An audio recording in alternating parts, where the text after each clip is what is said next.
మధు టీవీకి స్వాగతం. సౌత్ లో అగ్ర నటీమణుల్లో త్రిష ఒకరు.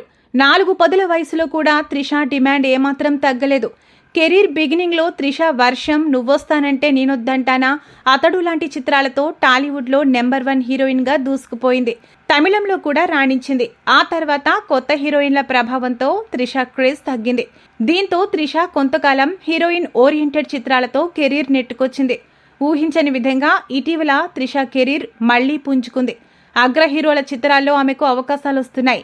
పొనియన్ సెల్వం, లియో లాంటి చిత్రాలలో నటించి మునుపటి హవా ప్రదర్శిస్తోంది. హీరోయిన్లకి 40+ తర్వాత ఈ రకమైన క్రేజ్ ఉండడం చాలా అరుదు అని చెప్పొచ్చు. అయితే త్రిష వ్యక్తిగత జీవితం గురించి గతంలో చాలా రూమర్స్ వచ్చాయి. అదేవిధంగా ఆమె నిర్మాతల కష్ట నష్టాలతో సంబంధం లేకుండా ఎలా ప్రవర్తించిందో అనే అంశాన్ని నిర్మాత గిరిధర్ మామిడిపల్లి వివరించారు. త్రిషపై ఆయన చేసిన సంచలన వ్యాఖ్యలు వైరల్ అవుతున్నాయి. చాలా కాలంగా త్రిషతో సినిమాలు చేయాలనుకుంటూ ఉన్నా. ఒకసారి త్రిష డేట్లు కుదిరాయి, కానీ కథ లేదు. ఆ టైంలో త్రిష బాలయ్యతో లయన్ చిత్రం చేస్తోంది. ఒక సినిమా చేయాలి అని అడిగా. నీతో లేడీ ఓరియంటెడ్ చిత్రం చేయాలనుకుంటున్నట్లు త్రిషకి చెబితే ఓకే అంది. చాలా కథలు పంపించాం, కానీ ఆమెకు నచ్చడం లేదు.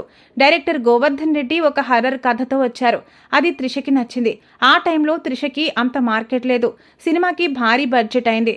అది తిరిగి వస్తుందో లేదో కూడా తెలియదు. ₹1 కోటి ఇవ్వలేం, కావాలంటే తమిళ శాటిలైట్ హక్కులు ఇస్తామని చెప్పా. ఎంత బతిమాలినా వినలేదు. అడిగినంత రెమ్యూనరేషన్ ఇవ్వాల్సి వచ్చింది. సినిమా రిలీజ్ అయి డిజాస్టర్ అయింది. దీంతో నా జీవితమే తలక్రిందులైంది. త్రిషతో సినిమా చేయాలి అని ఆలోచన వచ్చినప్పుడే నా జీవితం మారిపోయింది. దీనికి కారణం దర్శకుడు త్రిష అంటూ నిర్మాత సంచలన వ్యాఖ్యలు చేశారు. అంతకుముందు త్రిష తమిళంలో ఒక చిత్రం చేసింది. అది కూడా డిజాస్టర్ కావడంతో నాయకి సినిమాపై ప్రభావం పడింది అని నిర్మాత గిరిధర్ అన్నారు.